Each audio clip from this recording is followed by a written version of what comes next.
What's up everyone, it's Sinistry, and today I want to talk about the rise and fall and potential rebirth of 2D Mario in the wake of Super Mario Bros. Wonder. Super Mario Bros. Wonder just had a new direct come out on August 31st, and it gave us a lot of insight into the game, and it really had me thinking about the different eras of 2D Mario and how I definitely have seen a bit of a shift in 2D Mario over time, and how I'm really curious to see if Super Mario Bros. Wonder will kind of usher in a new era to 2D Mario. So that's what we're going to talk about today, the different eras of 2D Mario, what Wonder could bring us in the future, and then also some of my thoughts based on the direct. If you like gaming analysis, make sure to subscribe, but now let's just jump right in.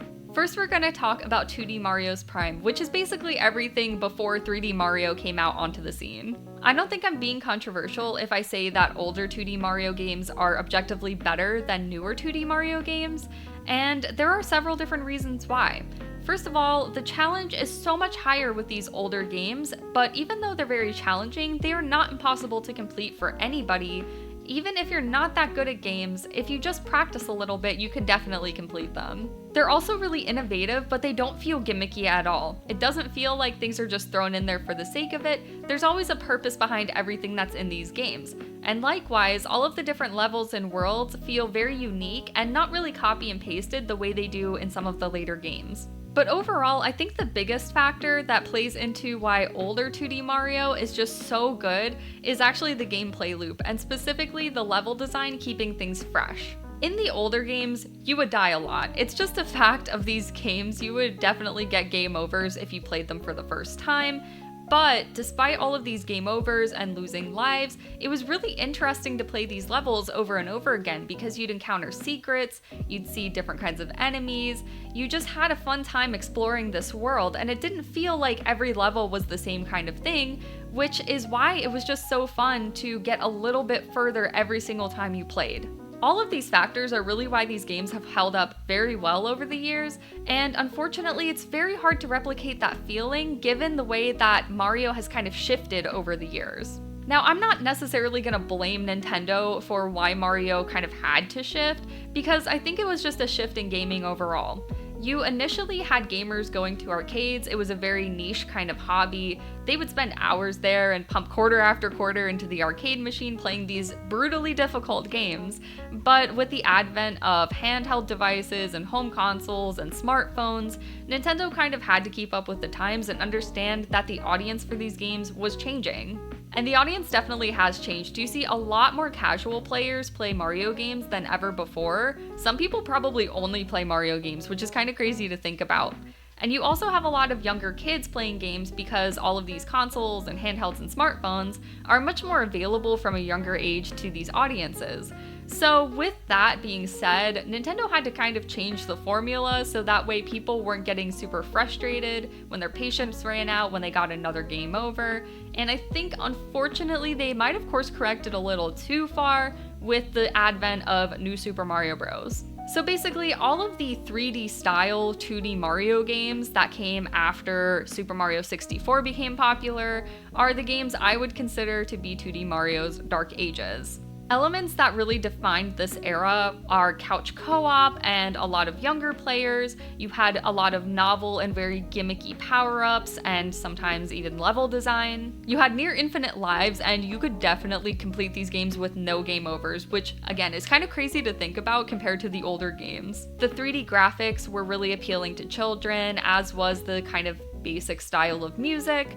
The music from these games wasn't necessarily bad, and neither was the artwork. It was just appealing to a much younger audience than some of the older games. But I definitely feel like the familiarity between different levels and worlds was kind of one of the worst parts of this era, because every single world and every single level felt like it was interchangeable into any game. It really became formulaic. You knew that in every game you'd be getting a grass world, an ice world, a fire world, an underwater world, and all of these things, and you could kind of just expect what types of levels you would get out of them as well. Now, while none of these elements are inherently bad in and of themselves, and even together they're not all inherently bad, I think the lack of really interesting level design is just solidifying why these games are just not as memorable or replayable. Levels don't necessarily need to be difficult. That's one thing that I want to make make very clear, you can make child-friendly levels and still have them be interesting by keeping them fresh. But unfortunately, these games have relied so much on gimmicks that it doesn't really feel fresh and interesting, and it just feels like they threw things at the wall. The way to make gimmicky or novel kinds of items or power-ups or even just different elements of a level feel interesting is by actually having them interact with the level overall, having them have purpose, and not just having them be there just because it gives you a little dopamine boost to get a power-up. Again, I don't necessarily think that the levels in these games are awful, but they just don't really stand out because I don't really think of a lot of times in which the power-ups served a purpose in the level, specifically, like the levels were actually made for them and it wasn't just made around the power-ups, or the power-ups weren't just made around the level. It doesn't really feel like they're working together, it just kind of feels like they're working side by side. And also, power-ups and lives just became so commonplace that it became super boring. Now, I just played some Super Mario World earlier today, and you do get a lot of power-ups and you do get a lot of one-ups in these games, but it felt much more balanced, especially because the games were so challenging back in the day. So when you get all of these power-ups and all of these one-ups in the newer games, it's just like, okay, I'm at 99 lives and I'm never gonna lose a single one. I have no fear of hitting a game over. So it just is kind of like losing its appeal to get these items and power-ups. And I know you don't have to get them, but it's part of the experience, and the games are made for everybody, so it is something that has to be taken into consideration. Now, the other factor that really just has gotten worse, in my opinion, over time is Nintendo's kind of skewing things toward children. And oh my gosh, I can't even explain how frustrated I was when I played Super Mario Run, which I know is a phone game, but there are good phone games out there, and this is not a good one.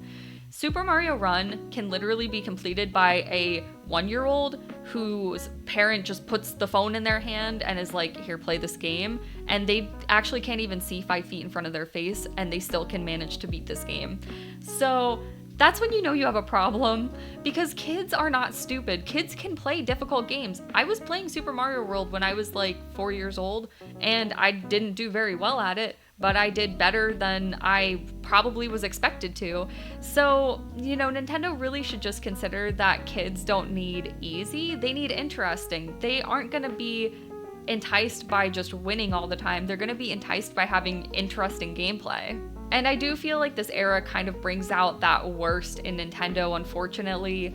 You know, every corporation has a level of corporate greed, but I feel like this era really just kind of felt like that from Nintendo. It was like, how can we get the most number of people to buy our games, rather than how can we make games that entice the most number of people, and there's a big difference there. I also think that Nintendo just really stuck to what they knew and was just trying to repeat the cycle over and over again, and Nintendo doesn't do this very often. They actually tend to take risks a lot more than most companies, but when they do just stick to the same old, you can see that their games are just like not even close to being the best thing that they put out. I mean, you can see this even outside of 2D Mario if you look at series like Mario Party, but I think 2D Mario is a really great example of this because the games do just feel so copy and pasted. Now, all of that being said, again, I don't want to say that I'm hating on Nintendo, because I'm not.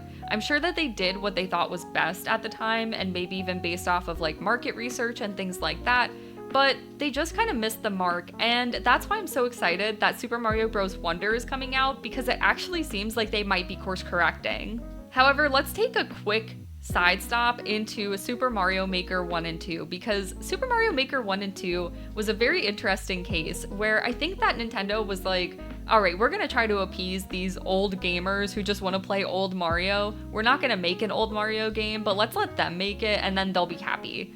And I think they might have also taken the opportunity to see the kinds of levels that people are really interested in playing out of a new Mario game. And if they didn't, they really should have, because that would definitely help them with deciding the kinds of games to make moving forward. But based off of what I've seen from Wonder, it does seem like they understand people want novel ideas that are actually interesting, gameplay that feels very cohesive, and just new experiences overall. So in that regard, I think Super Mario Maker was a bit of a maybe marketing test. I don't think that was the only purpose for it, but man, it is such a smart idea to be like, here, let's just give them all of the different styles of Mario and let's see what they create and let's see which levels get super popular, and then we'll make a game that's kind of like that.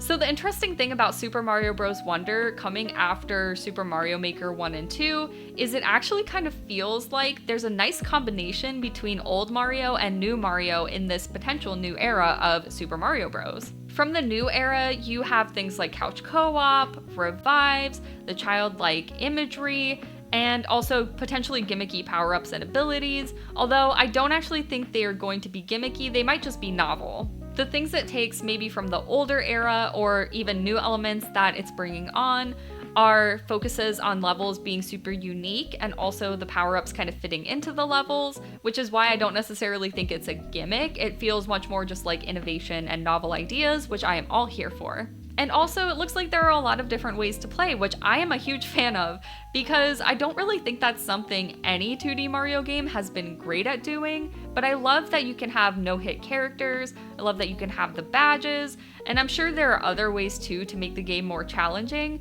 So I love that this game feels kind of like a choose-your-own-adventure for wherever you're at in your gaming life.